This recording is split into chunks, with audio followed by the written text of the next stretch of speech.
good bishop, but the knight defends with all its might. What is the might of a knight? What are the mighty things a knight can do? Over there on the right, so you've got blockading past pawns. If I was to make a list of the pieces I want blocking my opponent's past pawns, a knight would be top of the list. Okay, I don't want my queen, that'll be bottom of the list. Don't really want rooks blocking past pawns. Rooks are really not, they really just get tied down and made useless by the blocking of past pawns. Bishops, I suppose, okay. You'd sort of rather have your rook free than your bishop. But the reason the knight is sort of so good is that a knight has a short range anyway, and its scope for multitasking around that blocked pawn rather than just being allocated to that one job is greater, I think, than the other pieces. It can always hop away, deliver a check and come back, or it can hop away and then do a different path, do something useful, and then come and stop the pawn on the next square. Whereas a bishop can't do that. A bishop has to have two squares. So knights are brilliant at blockading past pawns, and that is true in the endgame too.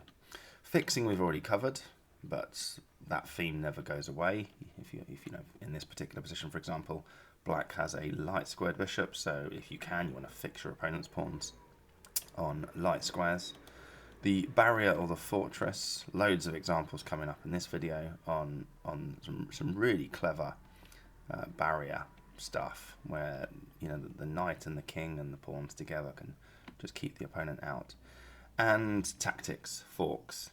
I mean, that theme will feature a little bit in this video, not as the main theme, but it's always there, isn't it? The sneakery of knights, the way that they can hop around and all of a sudden, oops, can't do that because otherwise you get this and this forked.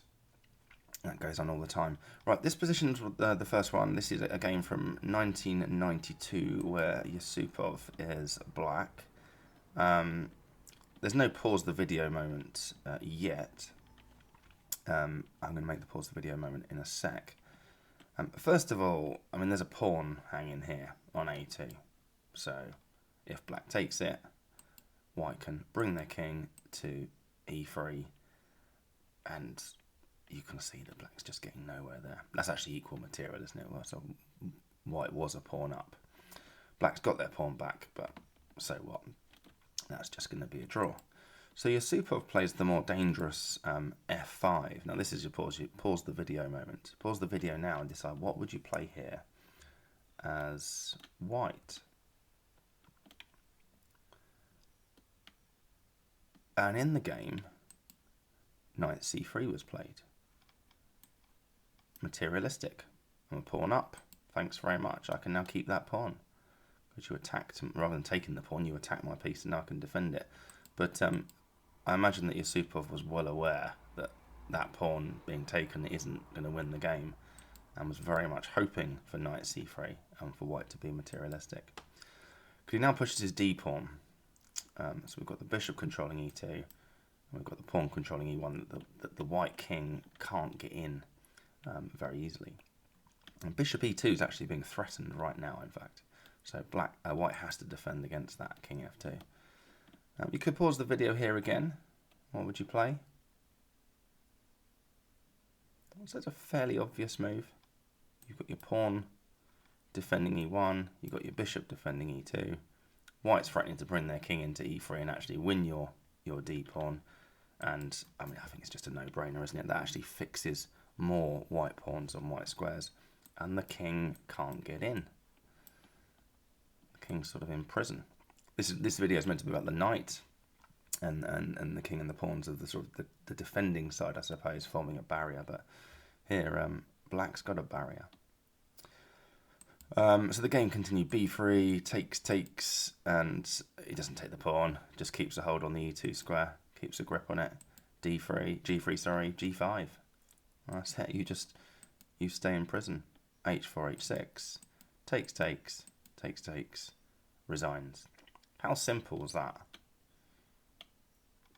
So, and yeah, simple, and also not that hard to calculate, actually. So back in the original position, I don't think it would be that hard to calculate. Knight c3, d2's a forcing move from here, isn't it? So if I play knight c3, d2, oh, he's threatening bishop e2. I have to defend that. and then he's got f4. I don't think that's that hard from this position here. I think I'm capable of being able to visualize that position, find those moves. They weren't hard moves to find. And that's bad news. And like, right, what's my plan there? What am I going to do there? I'd be thinking that back here. You know, and hopefully have the foresight to say, well, you can't play knight c3. You might as well just resign. So you look around for other plans. Are there any other plans? Yes, there are. Otherwise, why are we covering this position? I mean, that might not happen in your position, so it might there are no other plans you've just lost. But in this position, there is another plan. Knight d2, blockading the passed pawn straight away. Bishop's being attacked, so might as well take a pawn, dominating the knight a little bit, I suppose, from the side. I mean, the knight between the pawn and the bishop, the knight is being stopped from moving, but white doesn't really need to move there. Their knight. Now, what would you play here as white?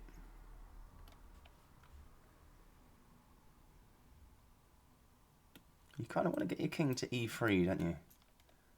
But that's not good, necessarily.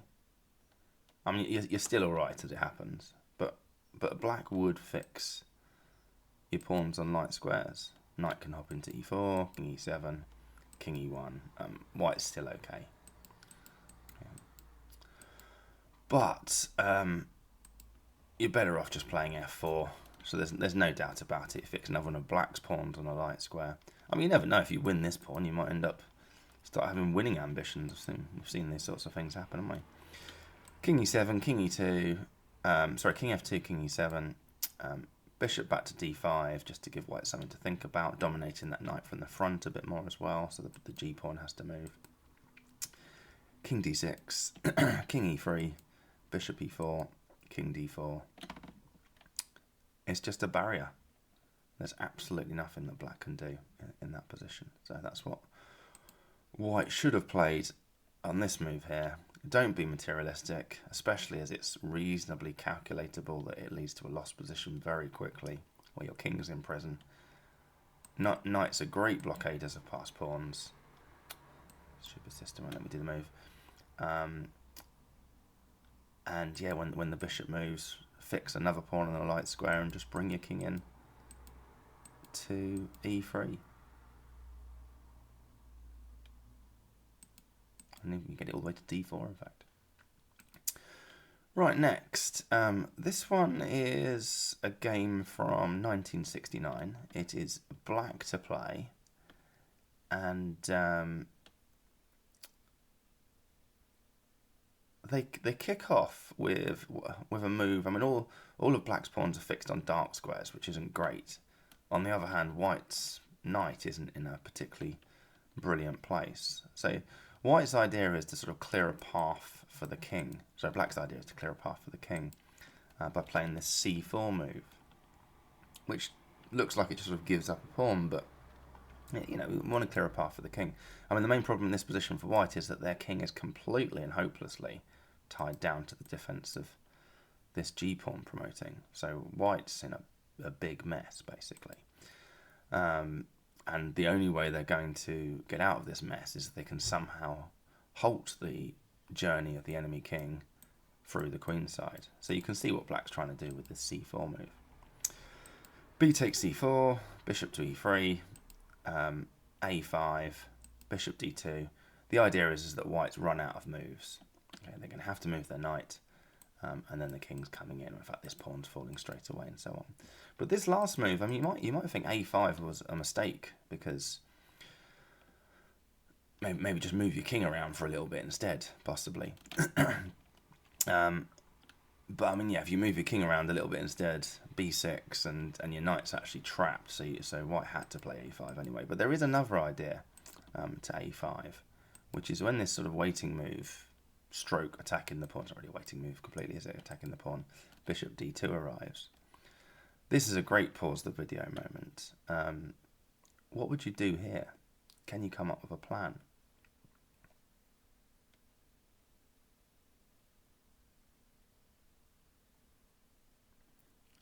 And the drawing plan is the absolutely brilliant a6, double exclamation mark. B takes a6, knight b6, bishop e3, knight a4. And we can just move our king back and forth. There's just no way through. It's a barrier.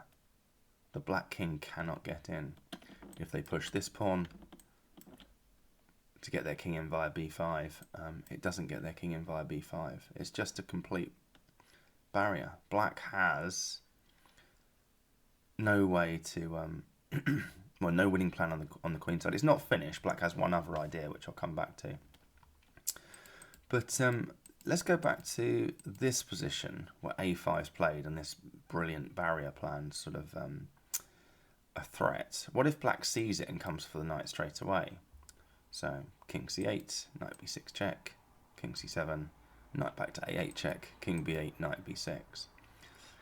And now, yeah, various ideas for black here. You can see that taking that knight doesn't get anywhere because that's just a pawn barrier straight away, with a similar idea against black's last try plan, which I'm coming back to.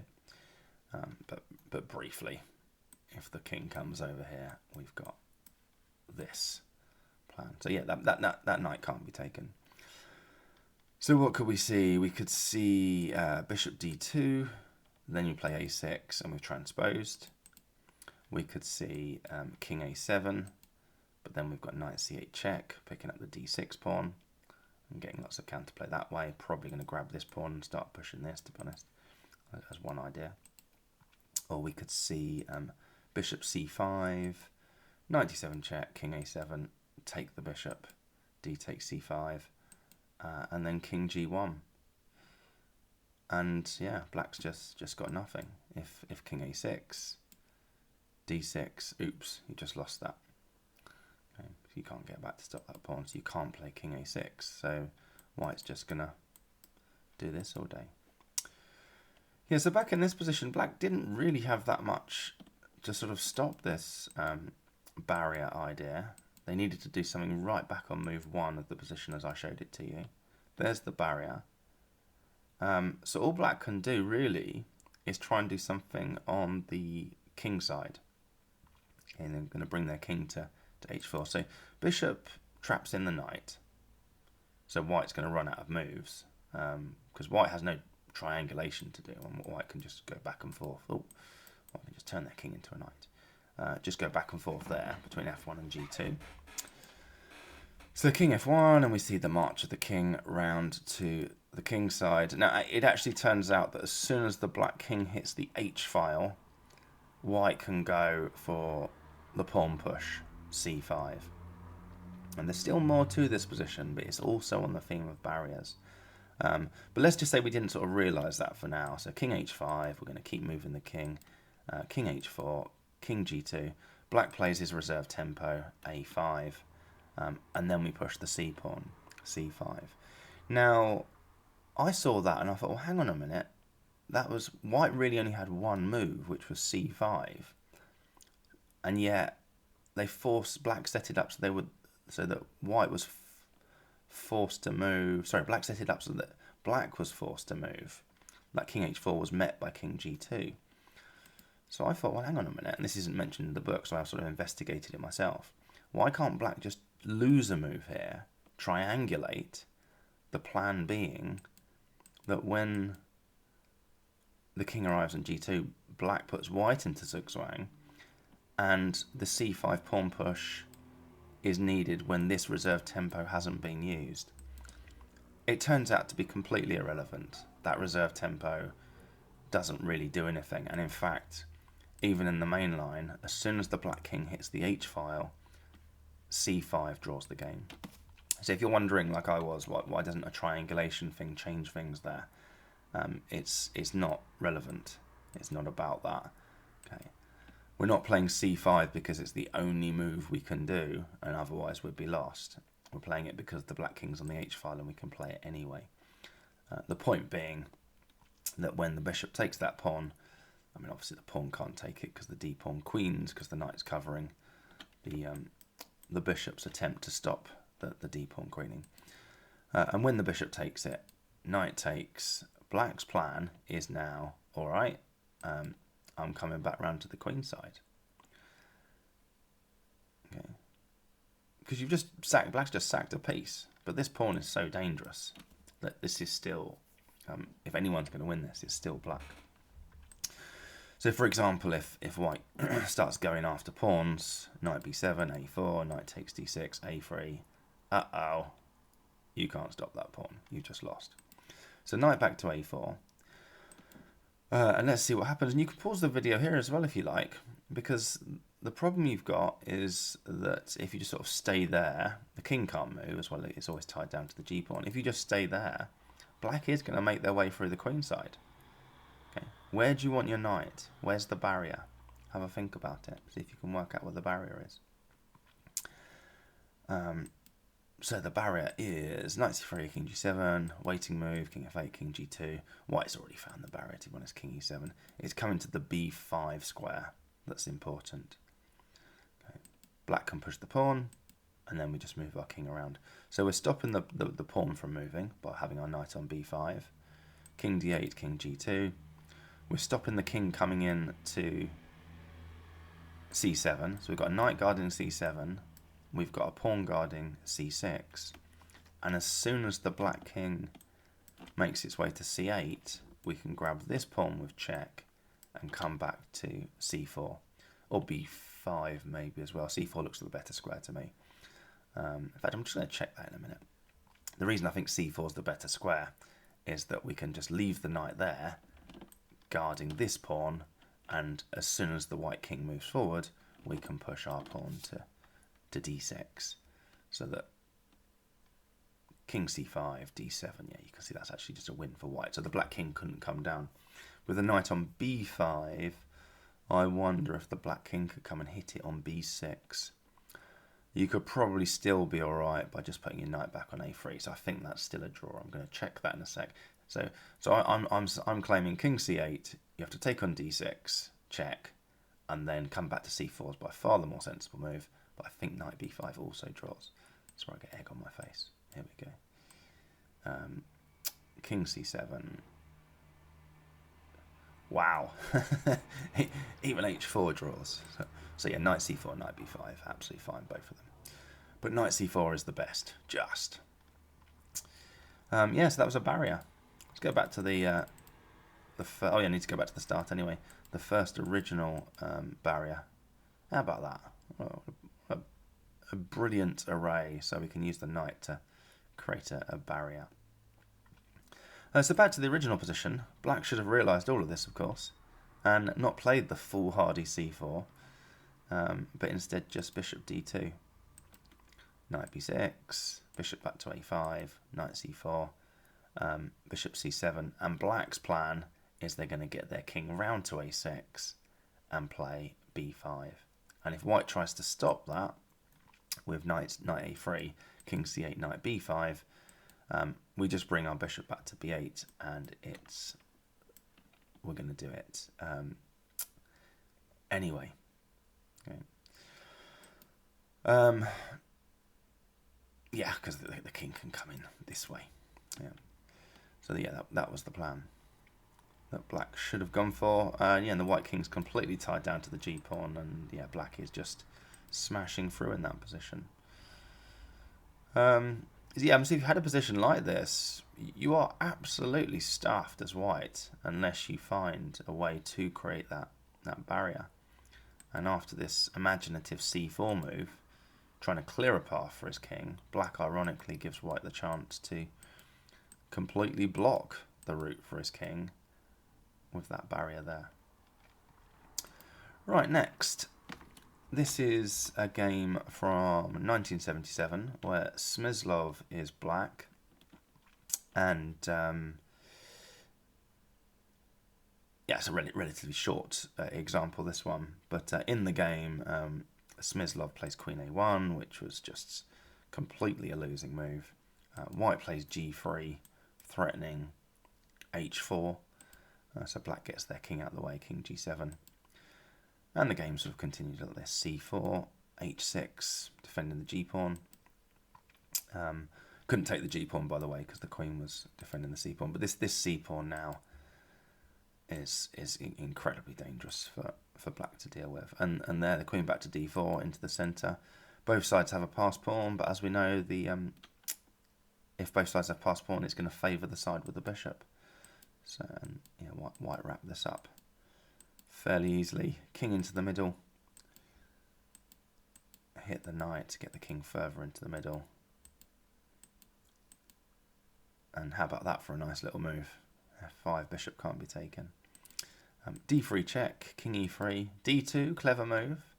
So that if that pawn's taken, the bishop can be taken. Because then knight E4 back to D6, the knight on E4 arrives with check. But king back to E2. This is how the actual game went. Knight D3, then the king can take on D2, knight F4. Bishop back to H1. A la Spassky from that other game, where he just put his bishop on A8 against Fischer. Bishop H1, knight takes H3, F6, knight G5, and in fact black also resigned apparently. Smyslov resigned as he played knight G5. But that was how the game went. It wasn't a good idea to keep the queens on him. Presumably he must have analysed queen takes E3 and just decided that bishop versus knight on an open board is a bad idea and kept the queens on, sort of. So this is one of those cases where the principled move isn't the right move. But he needed to look ahead that by swapping the queens now, there is a barrier that can be achieved. Okay, F takes E3. If you could pick up the black knight and put it anywhere on the board, where would you put it? It's a good question to ask yourselves at any time, really, especially in endgames where our thinking needs to be more schematic. So rather than thinking move by move, we need to sort of think more in a series of mini plans. Where would you want your knight? Where you should want your knight is here, C5, where it guards the E4 and the D3 square. This pawn's going to already guard this square. It's going to be very, very hard for, well, in fact, white can't break that barrier. So knight F8, king F2, knight D7, king F3, knight C5. It's interesting, actually. This is one of these positions where the engine says it's like +1.5, but you play all the top moves, the engine says, and it just dwindles down. It does that quite a lot in endgames, actually, because it hasn't found... Engines can't think in schemes, so they haven't found that sort of that impenetrable barrier thing. Especially if there's like a foolproof barrier thing or a fortress, they're very bad at evaluating them, because all they can do is see 25 moves ahead or whatever and see that white will still be 2 pawns up. Haven't necessarily thought about how they'd convert it at the end of that. I presume it's something along those lines. That's the reason they can't evaluate them. King G4, King G6. You can see that, yeah, it's a barrier. All your pieces and your pawns are on dark squares, except for this one, which is about to sort itself out. And there's just nowhere for white to go. I mean, they want to play this bishop d3 check move. That would do it, because then the king's coming into h5. But the knight's guarding the d3 square. It's an absolutely brilliant place to have the knight. So yes, Smyslov should have done that. Should have taken an e3 and got his knight to c5. Right, next. Oops, had that set up in the end position. Sorry about that. Or one of the end positions. White to play. Pause the video. What would you do? This is actually Spassky versus Botvinnik from 1966. What would you do? This was a position that I spent a lot of time on down the pub, and I'll keep giving him shout-outs where it's deserved. Alex came up with the drawing plan here, which is absolutely brilliant. Spassky didn't. So the game continued. Knight c4, king c3, king d1, bishop into d4, and white just sort of slowly ran out of moves. King e2, e3, knight to a5, and then yeah, the black king's into b2. Knight d6, bishop there, knight e5, takes, knight d3, bishop e7, and here white just resigned. It's sort of a fairly hopeless state of affairs. So, but what can white do? It's a right tight spot. We spent ages looking at it, thinking, what on earth can you do? How can you stop this plan, given that black's got this passed pawn that they can always use to stopping them coming in and grabbing these pawns, where it's just sort of going to be over. I mean, they can always stick this passed pawn on e3 as well, defended by the bishop, so that you can't even take it, because the pawn ending after those two go is clearly lost for white. So the brilliant first drawing move here, well, the brilliant first move is knight f1. But the plan is that you let the black king in to a2. This is the plan. Okay, so king c3, knight to g3. You're attacking that e pawn, so it has to move. And then you play king d1. So now your knight's coming to the e2 square. King b2, knight e2. You let the a2 pawn go, and then the king just sits on c2 forever. It's a complete draw, because this knight can't be stopped from hopping to one of the 6 different squares. 6 different squares that it can hop to, and then coming straight back to e2. The bishop obviously cannot guard all 6 of those squares at once. e5 is the best, but then you'll still go to g1 or c1 and come straight back to e2. It's just a complete barrier. There's nothing that black can do. That was the correct drawing plan.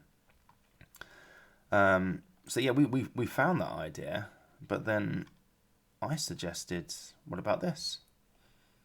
All right, you got your barrier, but I'm not going to go running in to collect your a pawn, because I can see your plan, and I could see the plan, by the way, so I was quite pleased with myself that I saw that drawing plan. Bishop c7, so just a bit of domination of the knight into e3. Okay, so again, what does white do to stop the black king coming in to collect this pawn? Well, knight e3 works straight away because of king c3 tactics, forks. Okay, they're always there. It's almost like the last refuge, the last resort, sorry, of the knight, isn't it? The knight defending there's always a sneaky little fork here that achieves something.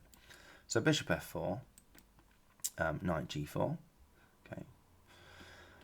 Now what if black goes in king c3? Now what have you got? Well, now you've got to attack the e-pawn. And if the e-pawn moves, this fork might even win you the game, to be honest, because you just won black's bishop. That does it. Does it win?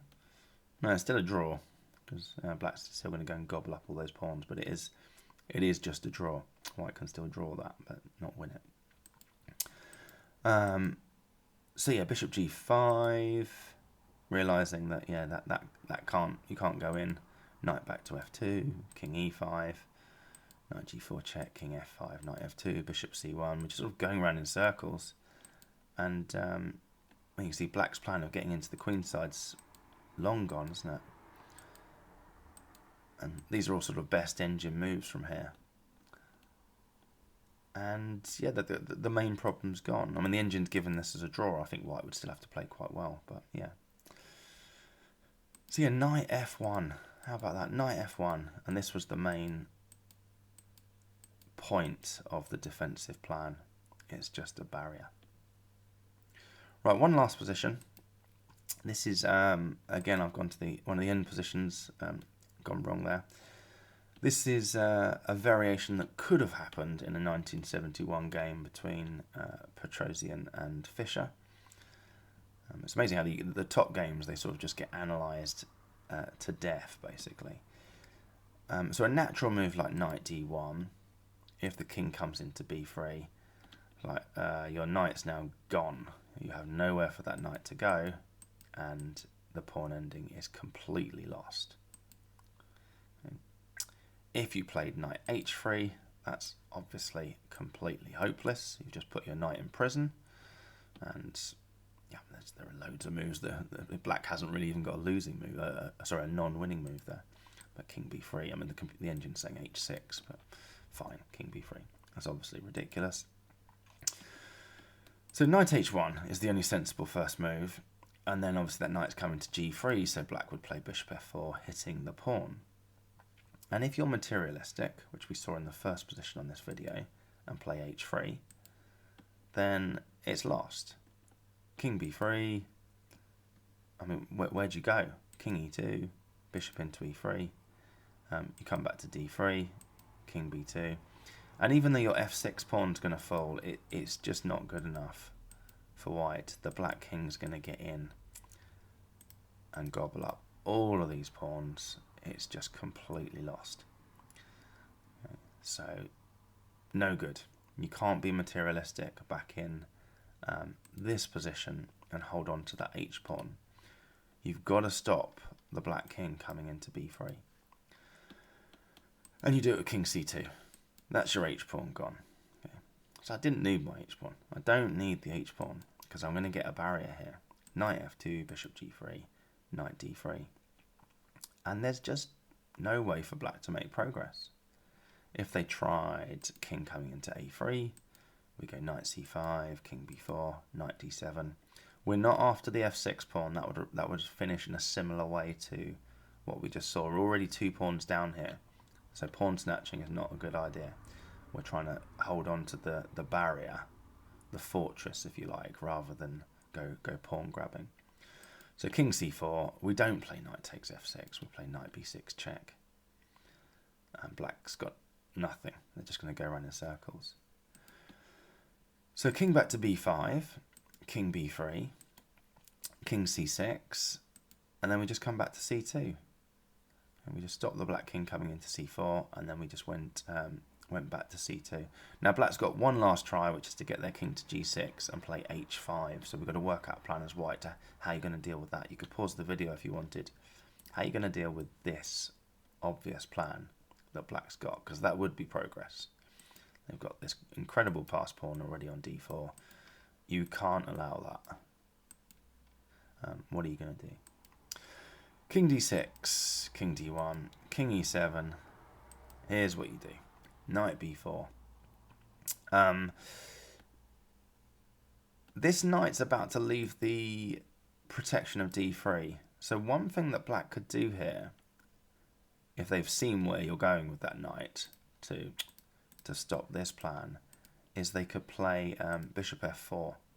And what they're doing here is they're guarding the d2 square, so that when this knight moves off the protection of d3, you can play d3. So if bishop f4 happens, you'd have to be careful. You have to play king c2. You've got to stop the d3 pawn advance. Just as an aside, you know, and I think that's going on virtually at every move in this whole sequence of black running their king over to g6. It's just, if your knight's going to leave the protection of d3, which it is to stop this plan, just be aware of bishop f4. You have to play king c2. And yeah, so king f7, here it goes, knight d5, king g6, knight e7 check. It wasn't a particularly difficult plan. You just needed to find a way to check the king when it's on g6. And it either has to leave the protection, well, it has to leave the protection of h5. And this is the only other square that guards h5, but that's in front of the pawn that you want to push. And pawns don't jump. So yeah, knight h1, bishop f4, don't hold on to your pawn, but instead king to c2, and when your pawn falls, it is just a barrier. The black king cannot get in because of your control of the light squares. Yeah, that's everything. So examples there of blockading pass pawns, barrier, fortress, and a bit of tactics chucked in as well. I hope everyone liked that.